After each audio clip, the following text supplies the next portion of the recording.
Aloha, I'm Stan Cox, Principal Broker and Strategist with SC Finance Strategies and Insurance Consultants.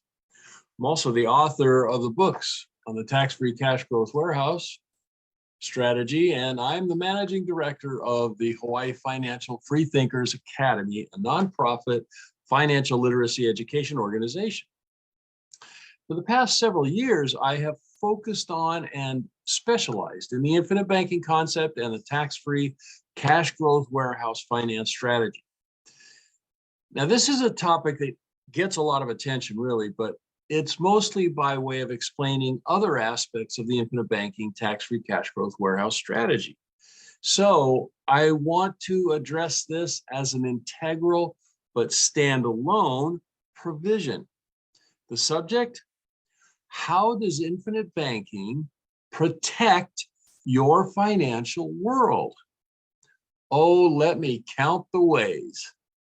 First, I'll talk briefly about the obvious, since infinite banking uses the cash value of whole life insurance, and that's really the basis of many of the built-in protections that come with infinite banking.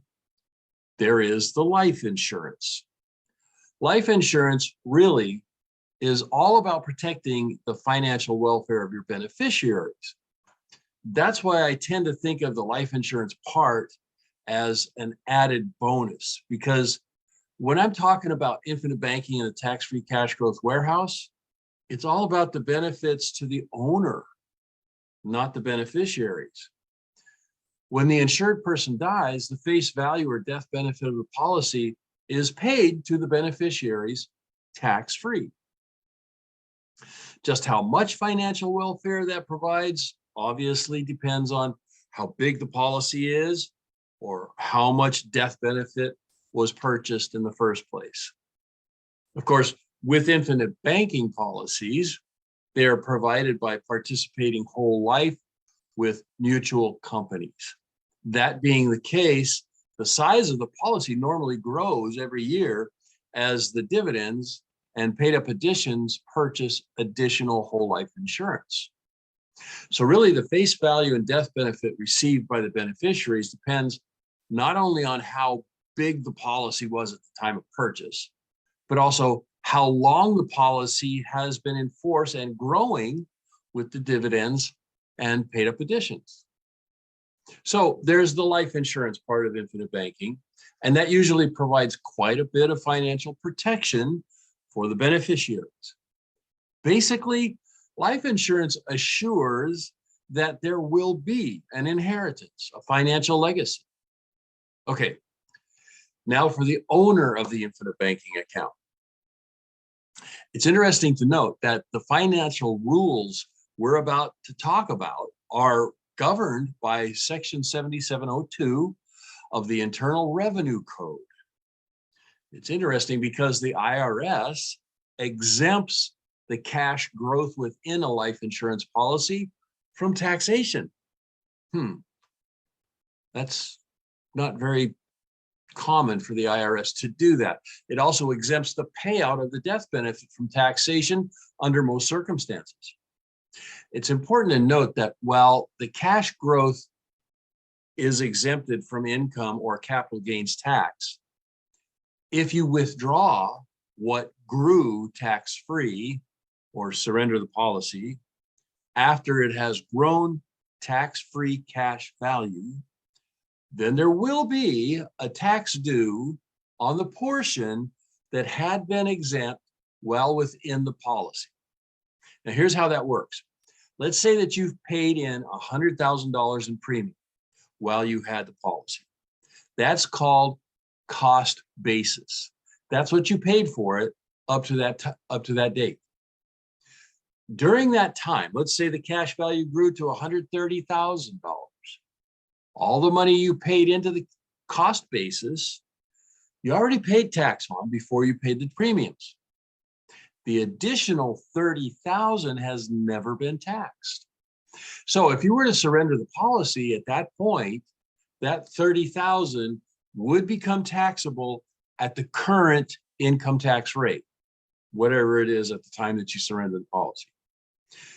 You'd get the whole $130,000 on surrender, but only the $30,000 of tax-free gains would become taxable. Well, that's one reason why you don't want to take withdrawals from the cash value. You want to leverage the cash value with loans. No tax on loans. And then all the cash value continues to earn the dividend interest. So the money or cash value in your infinite banking account is protected from taxation. The cash value in your account is also protected from attachment. Again, the IRS code offers protection for your money here. The IRS deems that life insurance, while an asset owned by the owner of the account, is primarily for the benefit of the beneficiaries, not the owner. Therefore, the cash value cannot be attached by creditors of any sort. Interestingly, that includes the IRS. So unless you engage in illegal activities and the money you pay your premiums with is gained illegally, not even the IRS can attach the cash value of your account. Neither can any creditors, even if you were to file bankruptcy.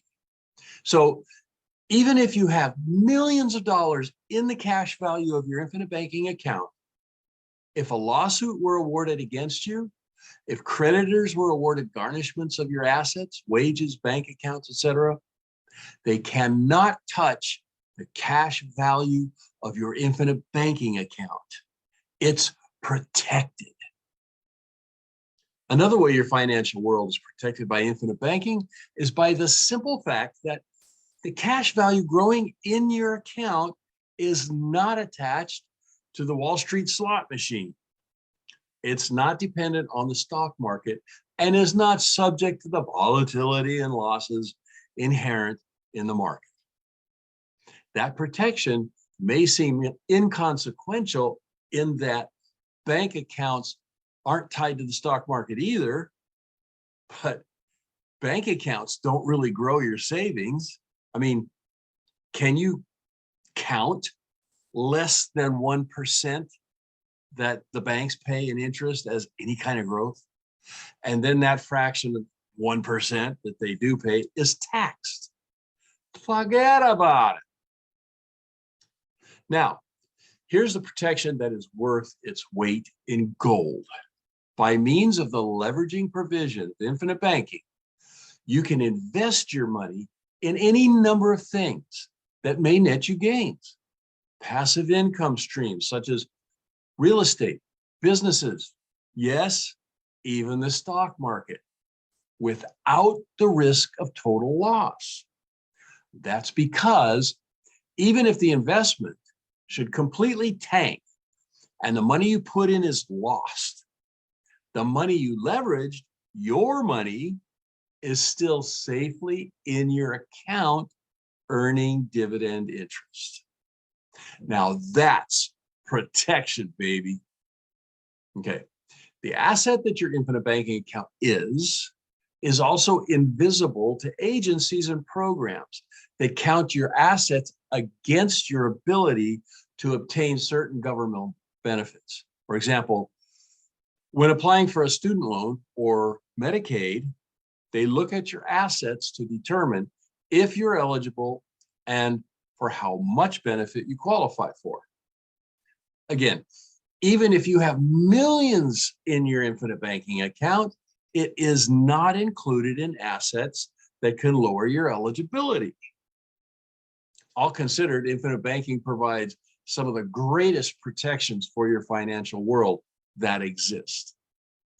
If you have found this to be helpful, please like this video and subscribe to this channel. Also, please post your questions and comments here. For a more complete explanation of the tax-free cash growth warehouse strategy, you can watch our free 60-minute webinar. The link is in the description box below. The link to buy my books on Amazon.com is also below.